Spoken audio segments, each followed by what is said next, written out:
वैश्विक महामारी कोरोना के बीच देश की अर्थव्यवस्था को गति प्रदान करने के लिए प्रधानमंत्री नरेंद्र मोदी ने 20 लाख करोड़ के पैकेज की घोषणा किया। बीजेपी के एमएलसी राजेश गुप्ता ने उनका आभार व्यक्त किया और उन्होंने प्रधानमंत्री के दूरदर्शी सोच और मजबूत इरादे की सराहना की और कहा कि इस पैकेज से भारत की अर्थव्यवस्था में अभूतपूर्व सुधार आएगा और भारत की अर्थव्यवस्था आत्मनिर्भर बनेगी और दुनिया के सामने एक नजीर पेश करेगी। इधर राजद विधायक और प्रदेश प्रवक्ता राजेंद्र राम ने कहा कि मोदी सरकार ने जनता को केवल एक लॉलीपॉप दिया है, इससे गरीब और मध्यम वर्ग के लोगों को कोई फायदा नजर नहीं आ रहा। यह घोषणा केवल बड़े उद्योगपति के फायदे के लिए है।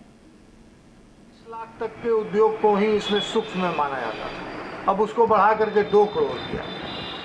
उसके बाद से उसके ऊपर का जो कैटेगरी था वो 1 करोड़ था, उसको 2 करोड़ किया गया और एक और कैटेगरी बनाया गया जिसमें 20 करोड़ तक के उद्योग को एमएसएमई में लाया गया और 20 करोड़ तक के उद्योग को एमएसएमई में लाया गया। और एक इसकी और खूबी क्या है कि सरकार ने बोला कि हम इसकी गारंटी लेंगे, मतलब कि इतना तक का अगर कोई उद्योग लगाता है तो उसको कोलेट्रल नहीं देना होगा। कोलेट्रल का सेंस ये हुआ कि ज़मीन बंधक नहीं रखना होगा, क्योंकि छोटे छोटे उद्योगपतियों के पास अपना मार्जिन मनी तो होता था, जो 10% 20% उसको अपना लगाना है वो होता था, लेकिन उसके ऊपर जो उसको बैंक से कर्ज लेना पड़ता था उसके बदले में उसको उतना सिक्योरिटी रखना पड़ता था। वो सिक्योरिटी उसके पास नहीं होता था, जिसके वजह से बड़े बड़े उद्योगपति छोटे छोटे उद्योग को लगने नहीं देते थे। ये बड़ी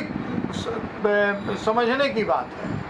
कि बड़े बड़े उद्योगपति ही इसमें आते थे और छोटा अगर कोई उद्योगपति आना चाहता था तो मजबूरी बस नहीं आ पाता था। अब वो लगेगा, तो जब वो लगेगा तो छोटे स्तर पर लगेगा, तो छोटे जगहों पर भी लगेगा। छोटे जगहों पर लगेगा तो छोटे जगह के लोग उसमें इन्वॉल्व होंगे, तो रोजगार बढ़ेगा और लोकल जितना प्रोडक्ट माने बाजार से जो कृषि उत्पाद या जो लोकल रॉ मटेरियल है उसका खपत उसके वहीं फैक्ट्री में छोटे छोटे इंडस्ट्रियों में होगा। मुझे इनके इस प्रयास पर टिप्पणी नहीं, लेकिन आप देखेंगे कि जो पैकेज है मजदूरों के लिए, किसानों के लिए, मजदूरों खास करके जो गरीब हैं और बेरोजगार हैं उनको नज़रअंदाज किया गया। उद्योगपतियों का पॉकेट भरने का काम इस पैकेज के माध्यम से किया जा रहा है। 300 लाख 300 करोड़ लाख ऐसे जो है कर्ज की बात हो रही है, लेकिन जो छोटे छोटे कुटीर उद्योग की बात आती, मजदूरों के लिए बात होती, बेरोजगारों के लिए व्यवस्था की बात होती, रोजगार की व्यवस्था की बात होती, इनमें खास